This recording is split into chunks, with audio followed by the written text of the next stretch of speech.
시청자 여러분 안녕하십니까. 최근 잇따른 흉기난동 사건 이후 살인 예고 글까지 등장하며 사회적 파장이 커지고 있습니다. 경찰은 국민 불안 해소를 위해 특별 치안 활동을 선포하고 강력 대응에 나서는데요. 왜 이런 사건들이 계속 발생할까요? 오늘 생생토론에서 흉악범죄 원인과 대책을 이야기해 보겠습니다. 그러면 토론에 함께할 분들 소개하겠습니다. 서원대 경찰학부에서 김영식 교수 나오셨습니다. 안녕하세요. 박철환 변호사 시간 내주셨고요. 네, 안녕하세요. 다음은 대전을치대병원 정신건강의학과 유재춘 교수 자리하셨습니다. 네, 안녕하세요. 마지막으로 중도일보 김지윤 기자 함께하겠습니다. 안녕하세요. 그러면 준비된 영상 보시고 본격적인 토론 이어가겠습니다. 범행 저질렀습니까? 언제 범행을 결심했습니까?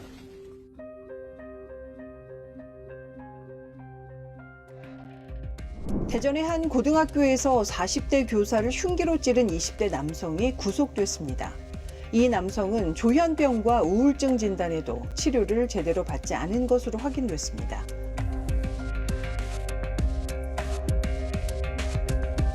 한국 사회가 일정한 분노 사회로 바뀌었는데 이런 상태에서 잠복되어 있었던 사회 병리 현상이 짧은 시간 안에 표출되는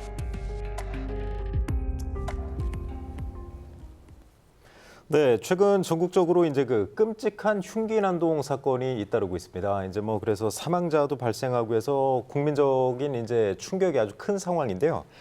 자, 김지윤 기자, 먼저 최근에 벌어졌던 그 흉기난동 사건 좀 정리를 좀 해주시죠. 네, 가장 먼저 7월 21일 오후 2시쯤에 서울 신림역 4번 출구 골목 인근에서 30대 피의자 조선 씨가 불특정 다수를 대상으로 무차별 흉기를 휘두르는 사건이 발생했는데요.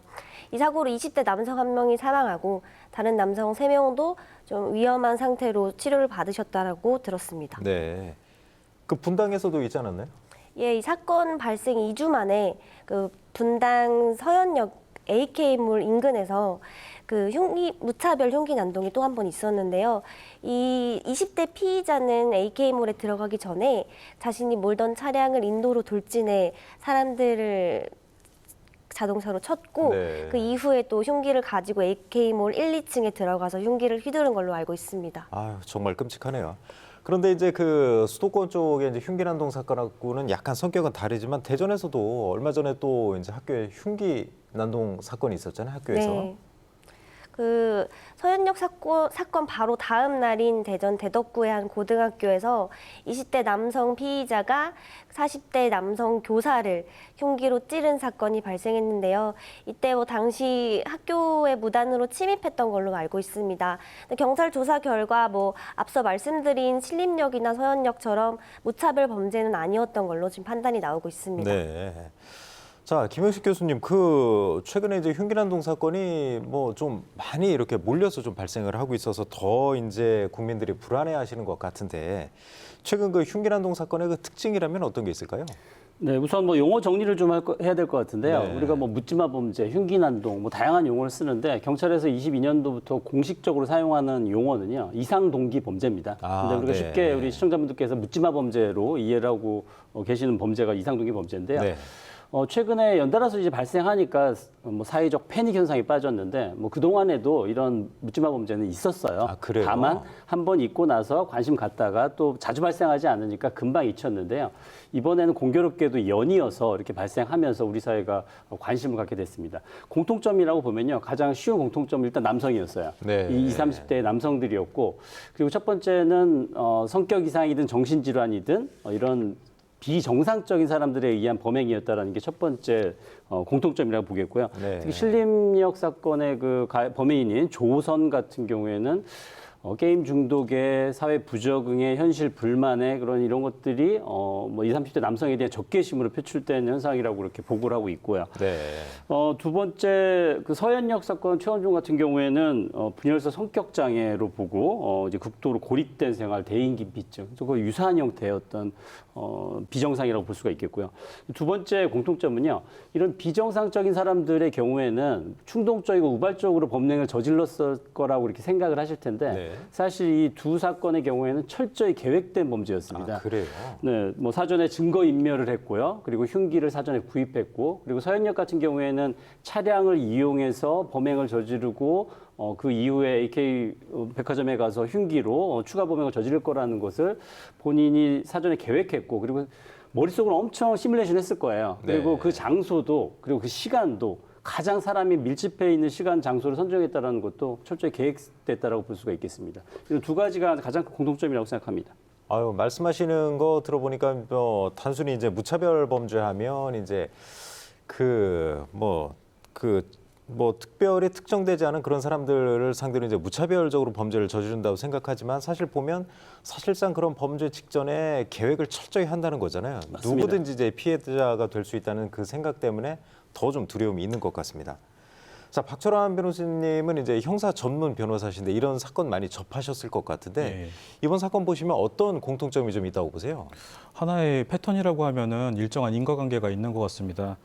먼저 기존에 사람들이 그 과도한 SNS나 동영상 매체에 많은 노출이 있고 네. 이런 부분에 노출이 된다고 하면 주목받는 것들을 즐기게 되는 부분도 있습니다.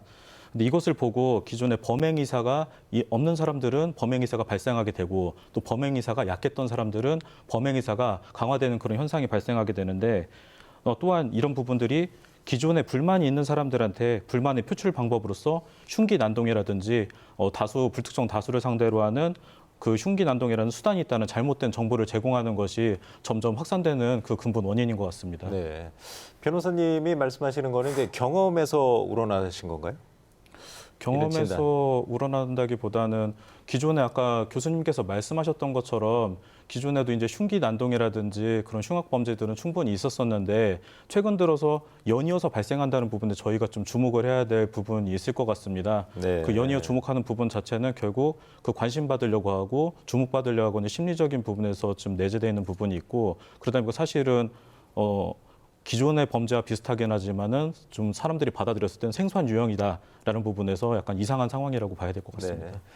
그 유재춘 교수님이 이제 정신건강의학과 전문의시고 이제 대학 강단에도 서고 계신데 교수님은 어떻게 좀 진단을 하실지 그게 좀 궁금을 해요. 일단 이런 묻지마 범죄 혹은 이상 동기로 인한 범죄 같은 것들은 우리나라에서만 사실 생기는 게 아니라 미국에서도 외로운 늑대라는 표현으로 또 일본 같은 경우는 길거리 악마라는 이런 표현으로 심각한 사회 문제의 하나가 되었었죠. 네. 그래서 이런 사건을 일으키는 사람들을 보면 특히 그 범인들이 사회적으로 잃을 게 없는 사람들이고 또 사회적으로 고립돼 있으면서 불만이나 어떤 적개감 같은 것들을 가지고 있는 그런 사람이고 경제적으로 좀 어려운 그런 경우가 많고 또 심리적으로 자기가 갖고 있는 문제를 그 원인을 외부로 돌리는 투사하는 그런 경향이 있는 것들이고요. 정신질환을 앓고 있는 사람들이 이런 행동을 하는 경우도 있지만 실제 분석을 해보면 정신질환이 없는 사람들이 이런 일들을 일으키는 경우가 더 많고 네. 또 피해자도 여성이나 또 아동, 노인 이런 경우가 많기 때문에 이거는 사회적인 병리 현상이다라고 보는 것이 정확한 것 같습니다. 교수님 그런데 이제 박철환 변호사께서 잠깐 언급하셨지만 이제 좀 관심을 받고 하고 싶어하는 그런 심리도 좀 있다고 말씀하셨는데 교수님이 보시기에도 그런 것도 좀 원인이 될 수가 있나요? 왜냐하면 이런 단순히 이제 그 관심 때문에 이런 끔찍한 범죄를 저지를 수 있을까 그런 이제 의문이 좀 들거든요. 기저에는 그런 이제 관심에 대한 것들이 있겠고요. 또 하나는 이런 범죄가 이렇게 연이어 일어나는 것을 보면 그 범죄를 저지른 다른 사람들에 대해서 심리적으로 동감하는 네. 그런 어떤 심리가 있기 때문에 이런 현상이 일어나고 특히 이제 그 최근에 문제가 되고 있는 이런 범죄에 대한 예고 글을 인터넷에 올린다든지 하는 그런 경우가 있는데 네. 그런 것들은 거의 틀림없이 이런 관심에 대한 어떤 목적이 많고 그래서 이런 것들을 하는 사람들을 보면 10대 그러니까 실제로 그런 범죄를 저지를 가능성이 좀 적은 사람들이 그런 인터넷 예고글을 올리고 하는 것들을 보면 좀 알 수 있을 것 같습니다. 네. 이제 여러 매체에서 이번 사건을 다루고 있지만 이제 사회에 대한 불만을 이런 식으로 좀 표출하고 있다 그런 분석도 좀 나오고 있던데 그것도 좀 맞는 건가요? 예, 아까도 말씀드렸던 것처럼 이런 범죄를 저지른 사람들을 분석했을 때에 20, 30대 남성이고 사회적으로 잃을 게 고립돼 없는, 있고, 예. 경제적으로 곤궁한 이런 사람들이 많기 때문에 결국 그 기저에는 사회에 대한 불공평에 대한 어떤 분노 뭐 이런 것들이 깔려 있고 해서 이따가 좀 더 얘기를 하면 좋겠지만 네. 이런 것들을 해결하기 위해서 사실 우리가 사회적으로 어떤 노력을 해야 되는가 중에서 어떤 사회적인 불공평한 것들을 좀 완화시키기 위한 노력도 굉장히 중요하다 이렇게 얘기할 수 있겠습니다. 네. 자, 김영식 교수님 아까 이제 말씀하시면서 저기 흉기난동 사건이 이제 이번이 좀 주목받아서 그리고 또 연이어서 발생해서 좀 주목을 많이 받을 뿐인데 계속 이제 있어 왔다고 말씀하셨잖아요. 네. 이런 거는 왜 계속 반복이 되는 건가요? 뭐 일단 교수님 말씀하신 것처럼 뭐 사회 구조적인 문제 분명히 근본적인 원인이죠. 근데 네. 그런 걸로 인해서 뭐 그런 개인적인 범죄를 저지른 사람들한테 면책을 해줄 수는 없는 거고요. 뭐 우리보다 뭐 십수년 전부터 이 묻지마 범죄, 뭐 일본에서는 아까 뭐 길거리 악마 뭐 그런 표현을 하셨는데 이제 도우모리 범죄라고 하거든요. 네. 뭐 그런 정말 비정상적인 사람들이 공개된 장소에서 불특정 다수를 대상으로 해서 이렇게 위협을 가하는 범죄를 그런 도우모리 범죄라고 했는데 이 범죄들에 대한 통계 관리를 일본에서 일찍부터 했어요. 네. 근데 우리나라는 아직도 이제 제대로 관리가 이루어지지 않고 있는데 일본의 경우를 보면은 1년에 한 연평균 한 6, 7건들이 발생을 해요. 지금도 그래요? 꾸준히 발생을 하고요. 특히 2008년도 아키하바라 도쿄에서 발생했던 그런 유명한 묻지마 범죄 사건 이후에는 사회 전반적으로 이에 대한 대책들이 마련됐음에도 불구하고 여전히 1년에 한 6, 7건씩 발생하고 있거든요. 네. 모르겠습니다. 그런 정책으로 더 늘어나지 않은 건지 모르겠습니다만 대한민국에서도 이제 이 범죄에 대한 통계 관리뿐만 아니라 근본적인 사회 정책적인 관점에서의 접근도 좀 필요한 시점이라는 생각이 듭니다. 네. 자, 다시 대전 뭐 이야기로 한번 돌아와 보겠습니다. 김지훈 기자, 아까 이제 대전 동구의 그 고등학교에서 발생한 흉기 피습 사건, 네. 그 피해자분께서 상당히 좀 위중하셨었는데 지금 어떻게 됐나요? 예, 그 피해자분은 사건 당시 긴급 수술을 받으시고 다행히 상태가 호전됐으나 지금도 중환자실에 계셔서 경찰 조사는 어려운 상태라고 알고 있습니다. 그 궁금한 게 이제 그 범행 동기가 좀 궁금한데 피해자 조사가 안 끝났으면 아직 그럼 경찰 조사도 마무리가 안 된 건가요? 어떻게 됐나요? 예, 당시 피해자가 고교 시절 자신을 괴롭혔다라고 주장은 했는데요. 네, 그런 말이 있었죠. 예, 근데 뭐 경찰이 피의자의 친모나 고교생이나 뭐 당시 학교에 있었던 선생님들을 대상으로 조사를 했는데 피해자와 피의자의 원한 관계는 밝혀지지 않았고요. 피의자 친모가 경찰 진술 과정에서 아들이 평소에 망상 증세를 보여왔다라고 네. 말을 했기 때문에 좀 망상에 의한 범행에 좀 무게가 쏠리고 있는 것 같습니다. 그 피의자 같은 경우에는 뭐 그 사건 발생 그 전해에 이미 그 우울증과 조현병 진단을 받은 네. 상태였어요. 다만 그리고 치료도 치료가 제대로 중단을 이루어지지 했죠. 않은 상태에서 발생했기 때문에 일단 뭐 소현역이나 신림역하고는 약간 성격이 다릅니다. 네. 뭐 진행자님 말씀하신 것처럼 특정된 대상을 타겟으로 했기 때문에 이건 묻지마 범죄라고 표현하기는 조금 어려운 측면이 있다고 봅니다. 네. 자, 유재춘 교수님, 그 당시 이제 범행이 발생했을 당시에 학생들과 이제 수많은 교사들이 학교 안에 있었고요. 이번 사건이 알려지면 상당히 좀 충격을 받았을 것 같은데 그런 부분도 좀 걱정이 돼요. 어떤 조치가 좀 필요할까요? 예, 당연히 그 학생들이나 또 주변 선생님들에게 큰 심리적인 동요가 있고 혼란이 있을 거라고 예상이 됩니다. 그래서 그런 문제들을 좀 극복할 수 있도록 하기 위해서 어떻게 하면 자기가 어려움이 있을 때 도움받을 수 있을지 그런 방법들에 대해서 정확하게 좀 알려드릴 필요가 있고 네. 또 개인적으로나 또 집단적으로 어떤 상담과 이런 여러 가지 일어나는 일들 또 자기 자신이 겪고 있는 이런 심리적인 변화에 대해서 설명하고 이해를 시키는 그런 과정들이 필요하다고 생각됩니다. 네. 자, 근데 이번 사건 이후로 이제 학교의 보안이 좀 너무 허술한 거 아니냐. 어떻게 흉기를 들고 아무런 그 관계도 없는 사람이 학교를 마음대로 들어가서 이런 범행을 저질렀냐. 이런 비판이 좀 나오고 있어요. 그래서 이제 학교에 뭐 청원 경찰을 배치해야 된다. 차제 그런 좀 얘기도 나오고 있는데 박준원 변호사님은 어떠세요? 학교 안전대책 이대로 좀 괜찮을까요? 예, 우선은 항상 이제 원론적인 부분으로 말씀드릴 수밖에 없는데 허가받지 않은 외부인의 학교 출입을 막기 위한 지금 말씀하신 것처럼 학교 보안관이라든지 그런 금제 장치가 마련돼야 된다라는 얘기들이 계속 나오고는 있습니다. 네. 하지만 물리적으로 사실 쉽지 않은 부분이 애당초 학교를 방문한 사람 자체가 범죄적 의사가 있는지 없는지를 구별할 수 있는 부분도 아니고 또 무조건 출입자를 잠재적 범죄자로 상정해서 막는 것도 능사는 아니기 때문입니다. 네. 따라서 말씀하신 것처럼 학교 보안관 개념으로 그 이제 가스총이라든 이런 부분으로서의 무장을 강화하거나 각 학교별로는 지금 이제 강화해야 될 부분 자체가 가장 가까운 지구대라든지 경찰서와 그 이제 연결할 수 있는 비상 연락망과 그 비상벨들을 요소요소에 배치하는 것들이 그냥 긴급한 방법이 아니지 않나 싶습니다. 네. 우리 대한민국에서는요, 초중고 학교 누구나 들어갈 수 있어요. 네. 뭐 학교 지킴이들 계시지만 우리 학교의 그 구조상 꼭 출입구가 한 군데만 있는 게 아니거든요. 네. 사방에서 벽을 넘어갈 수도 있고 뭐 그런 상황이기 때문에 누구나가 접근할 수 있는 그런 게 가장 근본적인 원인이라고 보고요. 출입 통제만 제대로 돼도 저는 이런 범죄는 거의 일어나지 않는다고 봅니다. 미국 같은 경우에는 총기 난사 사건 때문에 굉장히 엄격한 출입 통제가 이루어지고 있고요. 유럽 네. 같은 경우에도 누구도 그 출입이 단일화가 되어 있지 우리나라처럼 이렇게 사방으로 들어갈 수 있는 구조는 아닙니다.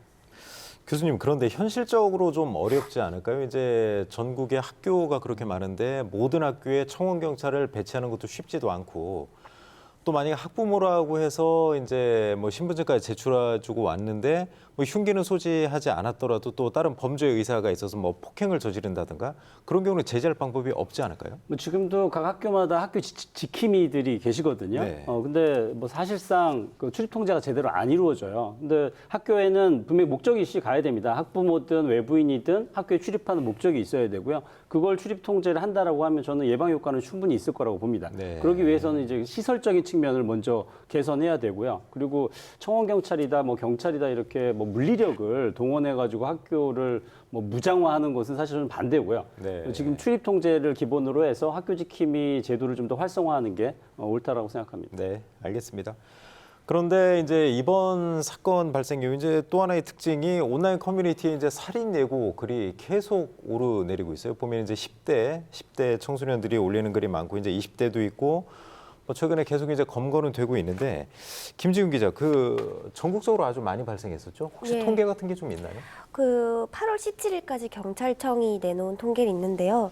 신림동 흉기 난동 사건 이후에 지금 온라인상에서 393건의 게시물을 조사했고 네. 그중에서 그 171명을 검거 그리고 19명을 구속한 상태입니다. 아, 구속도 많이 됐나 봐요. 네, 그렇습니다. 지역에서도 상당히 좀 많았었잖아요. 대전, 세종, 충남에서. 예, 그렇습니다. 특히 대전에서는 최근에 그 살인 예고글을 올린 20대 남성에게 지역에서 첫 사례로 그 위계에 의한 공무집행 방해 혐의를 적용을 한 상태입니다. 네, 보통 이제 협박죄를 적용하는데 이제 공무집행방해죄까지 같이 예, 적용이 있다 이거죠. 맞습니다. 네, 그 유재춘 교수님, 이런 심리가 좀 궁금해요. 실제로 이제 범행 의사는 없었을 것 같은데 온라인 커뮤니티에다가 굳이 이런 살인 예고글을 왜 올리는 걸까요? 뭐 일반적으로 우리가 이야기하는 이제 관종이라고 하는 관심을 받기 위해서 이런 일을 벌이는 것이 크다고 생각을 할 수 있겠습니다. 근데 조금 더 심각하게 들여다보면 사실 이제 어떤 사회적으로 갖고 있는 불만이라든지 뭐 이런 그 다른 사람들의 심리와 같은 나도 같은 생각이 있다라는 것들이 있기 때문에 네. 그런 일들이 벌어진다고 볼 수 있겠고요. 실제로 이게 보시면 10대들이 이런 것들이 많거든요. 그러니까 실제로 그런 범죄를 저지를 가능성은 적지만 이런 것들을 올림으로 해서 익명성을 이제 즐기면서 어떤 관심을 받는 것이 가장 큰 원인이 되지 않나 생각이 됩니다. 네, 김영식 교수님도 그렇게 생각하세요? 관심 받기 위해서. 네, 뭐 범행을 실제 저지르는 사람들, 예고를 올리는 사람들을 보면 대부분 10대예요. 그리고 20대까지 좀 나타나고 있는데 실제 실행을 하기 위해서 올리는 경우는 거의 없거든요. 네. 그리고 본인들이 예고를 올리는 거에 대한 사회적 파장에 대해서도 크게 인식하지 못해요. 그래요? 다만 이제 좋아요 뭐 이런 거에 관심이 많을 것 같은데요. 근데 뭐 최근에 그런 위계에 의한 공무집행 방해죄로 강한 처벌을 하고 있고 그리고 행정력 낭비 그리고 또 이제 어떤 민사적인 책임도 따르거든요. 이제 이런 부분들을 좀 많이 보도를 해주는 게 이런 예국을 올리는 10대들에게는 예방 효과가 클 거라고 보여집니다. 네. 지금 보도 말씀하셨는데 유재춘 교수님도 이런 게 이제 언론을 통해서 많이 보도가 되면 경각심 때문에 이제 어떤 처벌을 받는다, 또 검거된다. 그런 걸 자주 홍보하는 게 나은 건가요? 아니면 언론에서 아예 좀 보도 자체를 안 하는 게 나은 건가요? 그게 참 어려운 문제인 것 같습니다만 아까도 분명히 말씀드린 것처럼 이런 글을 올리고 하는 사람들은 관심을 받기를 원하는 거거든요. 그래서 자신이 저지른 행동에 대해서 언론에 자꾸 보도가 나오는 거는 오히려 이런 것들을 부추기는 것이 될 수 있어서 좀 네. 조심스러운 부분이 있는데 단지 이제 말씀하신 것처럼 이런 것들을 한 사람들이 어떤 이제 처벌을 받거나 네. 이렇게 된다 하는 것들을 좀 알리는 것은 의미가 있겠다고 생각이 됩니다. 그 박철원 변호사님 혹시 이런 사건 의뢰 받아서 하신 적은 없나요? 이제 온라인 커뮤니티에 뭐 이런 식의 글을 올려서 대부분에서는 이제 그 뭐 게임이라든지 이제 뭐 유튜브라든지 이런 부분에서 이제 댓글로 명예훼손으로 되는 부분이 그동안 많았다고 하면은 네. 이렇게까지 뭐 강력하게 내가 언제 특정인들을 상대로 해서 살인을 저지르겠다라는 부분까지 하는 그런 범죄들은 많지는 않았었습니다. 그런데 이제 아무리 관심을 받고 싶어서라고 하지만 사실 살인 예고라는 건 뭐 심상치 않은 거잖아요. 그런 중대한 그런 그 사회에 대해서 이제 그런 해를 끼칠 수 있는 그런 거잖아요. 예, 지금 이제 교수님께서도 말씀하셨던 것처럼 결국에는 그 중대한 이제 해를 끼친다는 부분인 거고 이 부분에 대해서 사람들한테 너 만약 이런 행동을 하면은 강력한 처벌이 따를 거야라는 부분으로 해서 이걸 알리기 위해서 이제 살인 예비죄로 이거를 처벌하겠다라는 부분들까지 이제 언론을 통해서 강력하게 이제 얘기를 하고 있는 부분이라고 생각을 합니다. 네. 그 이제 말씀을 하셨으니까 그 부분이 좀 궁금한데 이제 협박죄 또 공무집행방해죄까지는 지금 적용을 하고 있는 것 같은데 앞으로 살인 예비죄도 좀 적용을 하겠다. 이게 법적으로 가능한 건가요? 단순히 이제 글을 올렸을 경우. 실질적으로 말씀드리면은 살인 예비죄라는 것 자체도 살인죄에 있어서는 굉장히 예외적으로 처벌하는 겁니다. 네. 기존에 많이 들어보셨던 것들이 살인죄를 이제 뭐 예를 든다고 하면은 살인죄의 기수 그리고 살인을 저지르기 전에 살인죄의 미수까지는 대부분의 문제를 처벌하긴 하는데 살인죄가 갖고 있는 생명을 빼앗다는 그 중대한 부분 때문에 예비라는 부분 영역까지 예비를 하거나 의무 준비하는 부분까지도 처벌을 하겠다고 하는 부분이거든요. 네. 그래서 기존에는 어떤 누구를 죽이겠다라고 하는 것처럼 범행의 대상을 특정하는 경우에 대해서 살인 예비죄로 확대해서 처벌하는 것을 고민했다라고 하면은 지금처럼 어느 장소에 있는 누군가 아니면은 몇 시에 어디에 있는 모두를 죽여버리겠다라는 식으로 불특정 다수인인 경우에도 공공의 안녕을 위해서 처벌을 하겠다라는 처벌 대상의 범위를 확대하겠다는 그런 의미로 받아들여야 됩니다. 네. 이제 예비 음모죄로 이렇게 예국을 올렸다고 해서 처벌한다면요, 대한민국에 있는 사람 대부분 다 살인 예비 음모죄 될 그래요? 겁니다. 죽이겠다고 생각하면. 근데 그게 중요한 게 아니라 정말 얼마나 준비를 하고 실행을 했는지. 근데 그런 경우는 거의 없고요. 대부분은 호기심에 또는 과시욕에 뭐 그런 경우인데 다만 이제 그런 경우에도 민형사상의 책임을 엄격하게 묻는 거는 우리 사회에서 좀 필요한 일이라고 보고요. 네. 가장 대표적으로 비유할 수 있는 사례가 우리가 만우절만 되면 112, 119 장난 전화가 엄청 많았어요. 네네. 근데 어느 순간부터 거의 없거든요.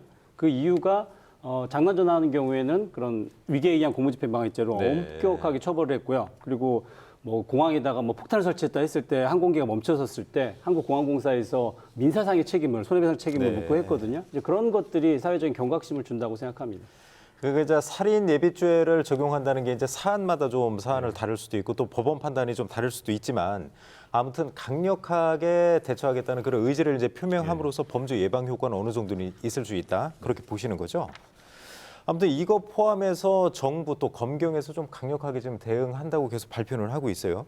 김지윤 기자, 그 정부 발표 내용 좀 한번 소개해 주시죠. 예, 그래서 경찰은 그 지금 흉악 범죄 대응을 위해서 특별 치안 활동을 지금 발표한 상태인데요. 내용을 보면 흉기 소지 의심자와 이상행동자에 대해서 법적 절차에 따라서 선별적으로 검문 검색을 하겠다고 지금 설명을 하고 있습니다. 네. 또 흉기 난동 범죄 대응 시 총기나 테이저건 등 물리력을 사용하고 또 경찰관 면책 규정을 적극적으로 사용한다는 방침입니다. 네. 테이저건 이제 발표하고 실제 총기 사용도 가능한 건가요? 예, 그렇게 나와는 있는데 정말로 현실에서 그렇게 될지는 잘 모르겠습니다. 경찰관들이 이제 부담을 좀 많이 네. 느끼겠죠. 김영식 교수님 조금 전에 이제 언급하셨지만 네. 이제 살인예비죄 적용 같은 경우도 이제 강력한 의지를 표명함으로써 좀 범죄 예방 효과가 있을 거라고 하셨는데 네. 사실 이런 엄벌주의 이게 범죄 예방에도 좀 효과가 있을까요? 네, 저는 충분히 있다라고 그래요? 생각하고요. 그리고 특히 뭐 이런 뭐 묻지마 범죄로 뭐 무차별 살상을 한 경우에 뭐 우리나라는 지금 아직 사형제가 있잖아요. 네. 그래서 뭐 사형 선고를 통해서 그리고 일본 같은 경우 실제 뭐 아키하바라 사건의 그 가해자 같은 경우 사형 선고했고 14년 만에 사형 집행까지 했어요. 저는 분명히 이런 게 뭐 사회적인 시그널이 갈 거라고 보고요. 다만 이제 경찰에서 발표한 그런 여러 가지 정책들은 이미 다른 강력범죄에도 경찰이 테이저건, 총기 다 사용할 수 있습니다. 네. 그동안에 법적 근거가 없어서 사용을 못했던 건 아니고요. 이제 현장 대응력의 문제인데 저는 그 2008년 아키하바라 사건과 우리 서현역 사건은 굉장히 흡사해요. 네. 차량으로 돌진해서 살상하고 내려서 칼로 죽이고 똑같은데 다른 점이 하나 딱 있다면 아키하바라 사건 때는 현장에 경찰이 있었고 네. 현장에서 검거를 했어요. 근데 우리 서현역 사건에서는 현장에 경찰이 없었어요. 제복 입은 경찰관이 아무도 없었고 실제 시민들이 서현지구대에 가서 신고해서 그때서야 나와가지고 검거했거든요. 즉 우리 경찰이요 이제는 사람이 많은 곳에 제복 입은 경찰이 반드시 있어야 돼요. 아 그래요? 네, 근데 이제는 뭐 어느 순간부터 대한민국 경찰은 112 대응 중심으로만 바뀌었는데 뭐 이번 기회에 뭐 도보 순찰 강화하고 제복 입은 경찰이 사람 많은 곳에 반드시 있는 이런 좀 근무 체계로 좀 전환할 필요가 있습니다. 박철환 이런, 교수님 죄송합니다. 말씀하시죠. 강력 대응하는 이런 기조가 물론 이제 필요한 것일 수도 있겠습니다만 원인을 좀 잘 따져보고 우리가 좀 접근 방법을 찾을 필요가 있다고 생각이 되는데요. 아까 이런 현상들이 사회적인 그런 병리 현상이라고 말씀을 드렸습니다. 아까 잃을 게 없는 사람들이 고립된 상태에서 또 사회적 불평등이나 또 이런 정신적인 스트레스가 심하면서 불만과 적개심을 가지고 이런 일들을 이제 벌인다고 했는데 그렇다면 그렇게 고립되고 적개심을 갖는 사람들이 없을 수 있도록 좀 더 사회가 좀 더 공평화될 수 있도록 되는 게 좋겠다는 것들이 이제 하나 있는 반면에 또 하나 그렇게 고립되는 사람들을 우리가 찾아내서 그런 범죄나 이런 것들에 빠지기 전에 미리 좀 사회로 끌어내고 또 상담을 통해서 그런 고립된 상태에서 벗어날 수 있도록 도와주고 하는 좀 더 근원적인 예방할 수 있는 방식의 어떤 접근 방법도 반드시 생각을 하고 필요하다는 생각을 좀 말씀드리고 싶습니다. 김영식 교수님은 아무래도 이제 경찰 출신이다 보니까 네. 그런 쪽을 좀 강조하신 것 같고 교수님은 이제 뭐 이런 것도 어느 정도 효과가 없다고는 할 수는 없지만 근본적인 이제 좀 해결이 필요하다. 뭐 아까 불평등 그런 거 해소 문제까지 또 말씀하셨고요.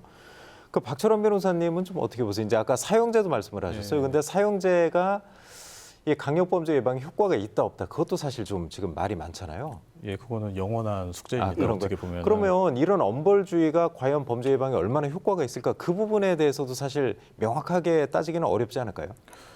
어떻게 보면은 따지긴 어렵기는 하지만은 예를 들어서 태국 같은 경우에는 이제 우리나라 같이 경범죄를 저질렀었을 경우에는 뭐 다수의 인원이 보이는 장소에서 태형을 공개로 집행을 하는 부분들도 있고 네. 아직까지는 어떤 잘못을 저질렀었을 때 이러한 페널티가 있다. 그리고 저 사람이 고통스러워하는 거 보면 당신은 하지 말아라라는 부분이 가장 그 논의도 대상이긴 하지만은 현재까지는 가장 그게 확실하고 효율적인 방법이기 때문에 그 부분을 이제 좀 위하는 부분으로서 공개하는 것 같습니다. 네.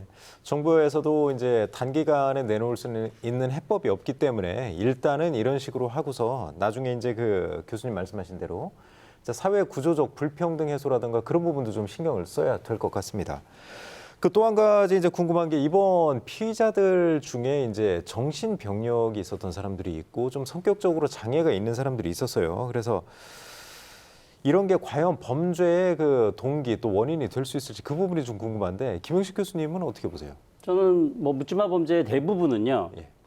정신의학적으로 진단을 받았건 안 받았건 비정상적인 사람들입니다. 네. 저는 뭐 조선 같은 경우에도 신림역에서 범행을 저지른 그 사람의 경우에 진단을 받지 않았지만 저는 지금 진단을 하면 분명히 문제가 있는 사람이라고 보여지고요.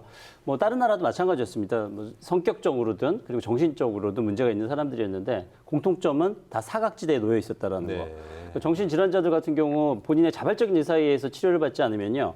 가족이 치료에 책임을 져야 되는데 그렇지 않은 가족과 단절되어 있는 경우들이 되게 많아요. 네. 그럼 가족이 치료를 못할 경우에는 지자체나 중앙정부가 나서야 되거든요. 근데 대한민국에서는 아직 그런 치료에 있어서의 그런 사각지대가 많이 존재하고 있다라는 거. 그리고 성격적인 측면에서는 고령자들에 대해서는 우리가 이제 복지적인 관점에서 직접 뭐 요양보호사들이 찾아가고 상담하고 하는 것들이 많아요. 근데 20, 30대 젊은 층에 대해서는요, 은둔형 외톨이들이 본인이 나오지 않으면 누가 가질 않아요.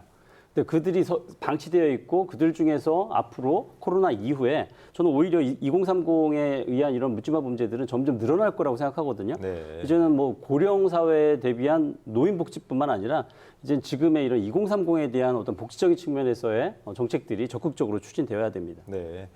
지금 김영식 교수님 설명하시지만 이제 분당 흉기난동 사건 피의자 최원종 또 대전의 이제 고교 흉기난동 사건 피의자도 사실 정신병력 이제 전력이 있는 상태인데 토론회 이제 토론 보시는 분들이 이런 생각을 좀 하실 수도 있을 것 같아요. 이제 그런 정신 질환 있는 분들은 또 잠재적 범죄자로 좀 우리가 경계해야 되는 거 아니냐 이런 좀 생각도 있을 것 같은데 교수님 보시기에는 어떠세요?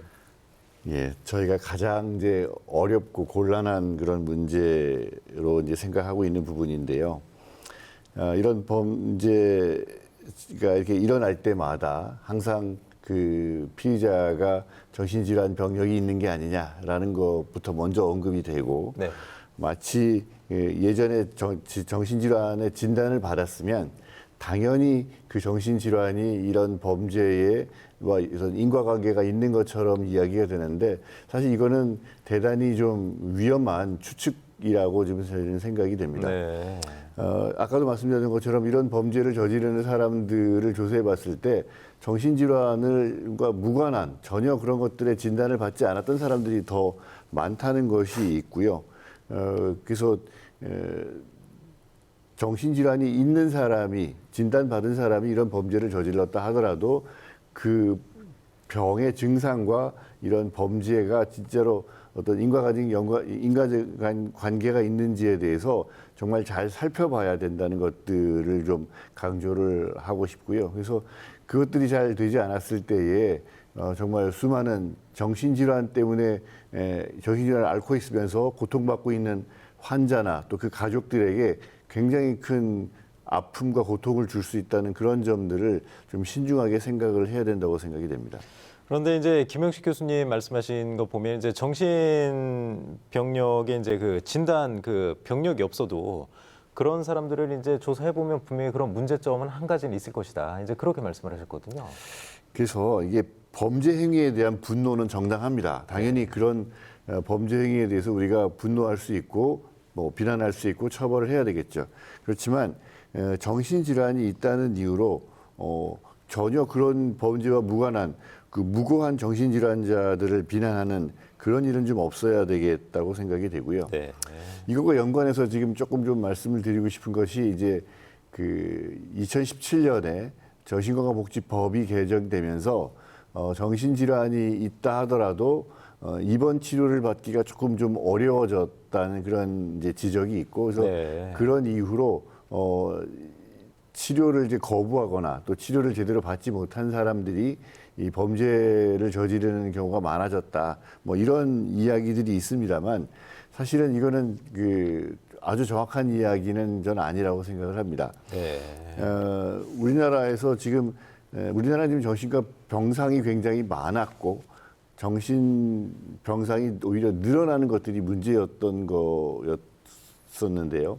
그래서 지금 정신과 병상들이 조금씩 줄어들고 있고 그래서 그것이 오히려 사회적으로는 전 올바른 방향이라고 생각이 되는데 문제는 이제 이렇게 응급하게 어떤 치료를 받아야 되는 집중적으로 치료를 받아야 되는 이런 사람들을 위한 병상이 오히려 줄어들고 있다는 것이죠. 이런 현상을 보면 이 응급한 상황에서 아주 집중적인 치료를 받아야 되는 이런 사람들의 경우에는 굉장히 많은 인력과 또 시설과 이런 것들이 필요하기 때문에 대학병원급의 아주 좀 종합병원에서 이런 치료들을 네. 받아야 되는데 오히려 이 대학병원급의 종합병원들에서는 이 정신질환 환자들을 응급한 환자들을 치료하는 데 있어서의 비용이 너무 많이 들고 수가가 충분히 되지 않기 때문에 네.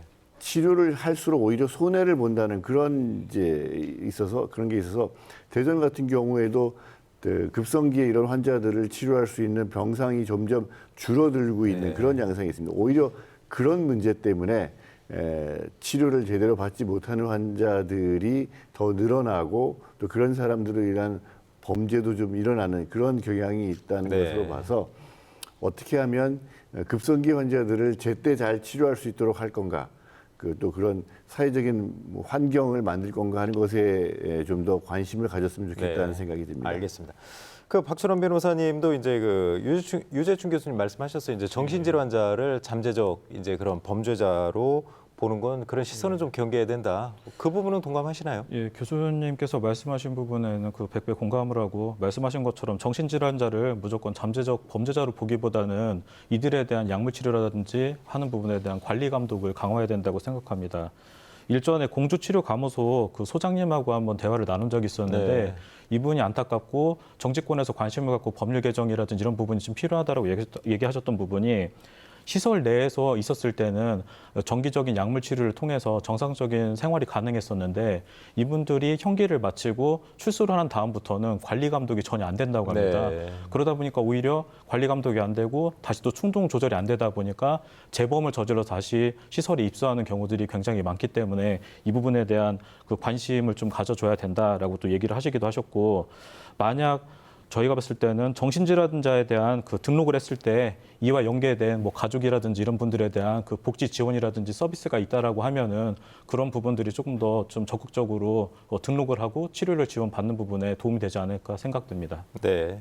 아무튼 그런 시선은 경계해야 되지만 만약에 이제 그런 정신병력으로 이제 진단을 받았으면 치료는 좀 꾸준하게 해야 되는데, 김지훈 기자, 대전의 흉기난동 사건의 피의자도 좀 치료를 중단하지 않았나요? 그 얘기가 나왔었던 것 같은데. 예, 20대 피의자는 2021년부터 2022년까지 자신의 거주지 인근에서 우울증이랑 조현병 진단을 받았는데 그 상황이 좀 심각했던 모양인지 입원 치료까지 건을 받았던 걸로 알고 그래요? 있어요. 근데 이후에 입원 치료는 거절을 했고 통원 치료까지 스스로 중단한 걸로 지금 경찰 조사 나와 있습니다. 네, 안타깝네요. 아무튼 그런 부분이 좀 됐으면 이번 사건이 좀 다르게 아니면 아예 발생하지 않았지 않았을까, 그런 좀 시각도 있어가지고요. 좀 안타까운 것 같습니다. 자, 그런데 이제 이런 무차별 흉기난동 사건이 벌어지니까 사람들이 많이 좀 예민해서 이제 그런 공개적인 사람들 인파가 많이 몰리는 데 가서 불안해하시는 분들이 많은 것 같아요. 자, 교수님, 좀 그렇다고 우리나라가 그런 걸 일일이 또 걱정하면서 그런 외출을 자제한다든가 그 정도 상황은 아니죠, 아직. 사실 그렇진 않은데요. 지금 최근에 연이어서 발생하면서 이 형태가 테러거든요, 이게. 정치적인 테러는 아니지만 정말 사회적인 테러예요. 그리고 대상이 특정되지 않았다라는 거에 대한 공포감은 굉장히 큽니다. 그리고 정말 실제 제 주위에서 봐도요, 이제 사람들이 밀집되어 있는 곳에 가는 게 굉장히 두렵다라고 이야기하시는 분들이 많고요. 그리고 호신용품에 대한 매출이 급증하고 있고, 그리고 보험회사에서는 이런 묻지마 범죄 대응을 위한 상품까지 개발해서 판매를 하고 있는데요. 이런 게 오히려 우리 사회의 어떤 패닉 현상을 더 부추기는 게 아닌가라는 생각이 듭니다. 특히 또 경찰 같은 경우에도 장갑차나 특공대를 배치해서 특별 방범 활동을 한다고 하는데, 오히려 이런 것들이 점점점 우리 사회의 어떤 불안감을 조성한다는 생각이 들어서 이제는 좀 냉정하게 근본적인 대책에 대한 접근을 시도하고, 그리고 경찰에서는 좀 근무 체계를 어떻게 개선할지에 대한 고민을 해야 될 시기라고 생각합니다. 자, 유 교수님, 불안해하시는 분들이 많은데 어떻습니까? 그렇다고 일상생활을 안 할 수도 없는 거잖아요, 또. 그래서 이런 예상치 못한 충격적인 사건이 있으면 많은 사람들이 심리적인 트라우마를 경험하고 심한 경우에는 외상후 스트레스 장애 같은 이런 병을 앓게 될 경우도 있습니다.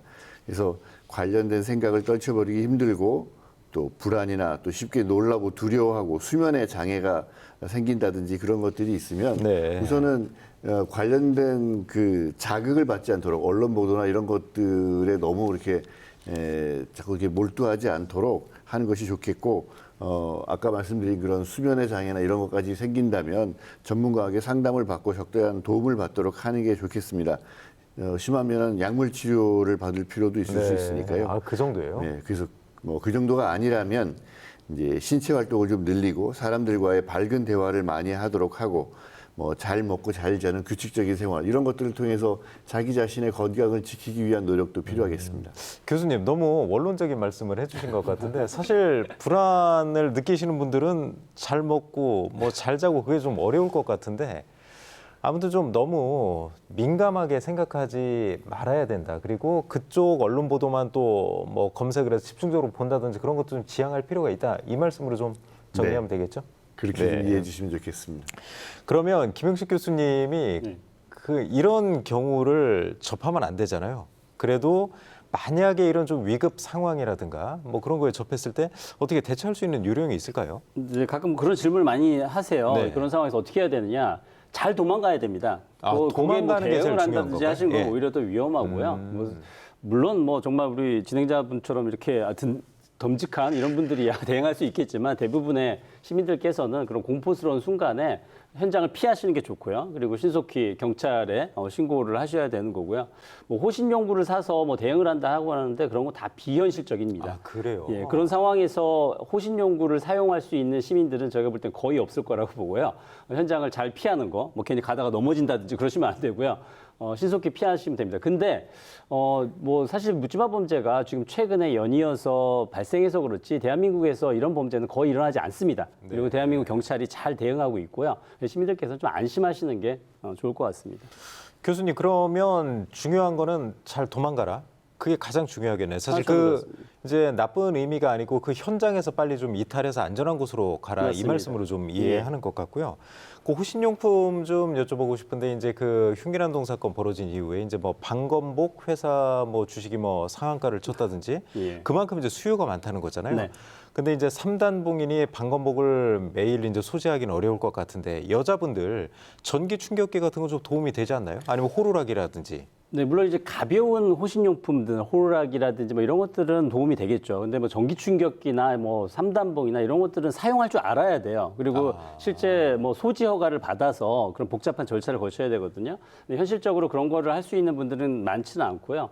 일상생활에서 본인들이 가벼운 뭐 호루라기 같은 게 가장 대표적인 예인데 뭐 이런 것들 하나만으로도 굉장히 예방 효과는 큽니다. 네.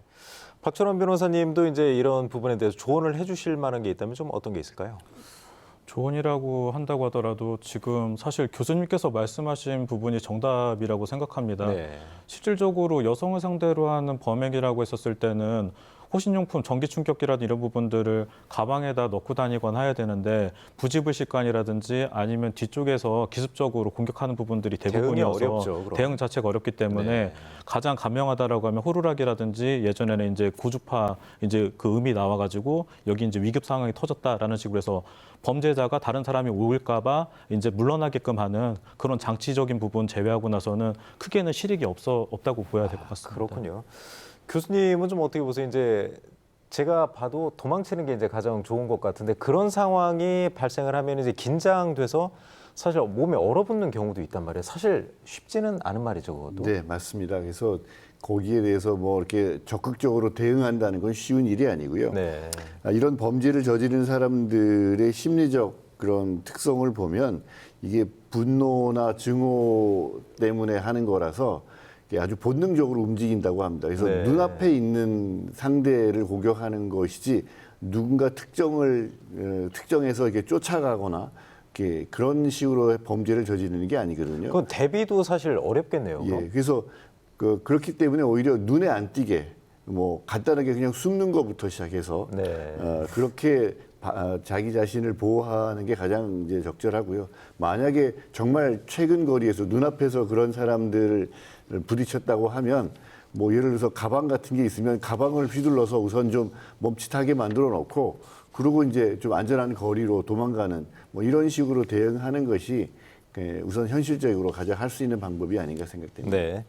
사실상 그렇게 이제 근거리에서 갑작스럽게 공격을 해온다면 사실상은 방법은 없다. 그렇지만 이제 일상생활을 못할 정도로 불안감을 느끼는 건 좀 그건 문제가 있다. 그렇게 좀 정리를 하겠습니다.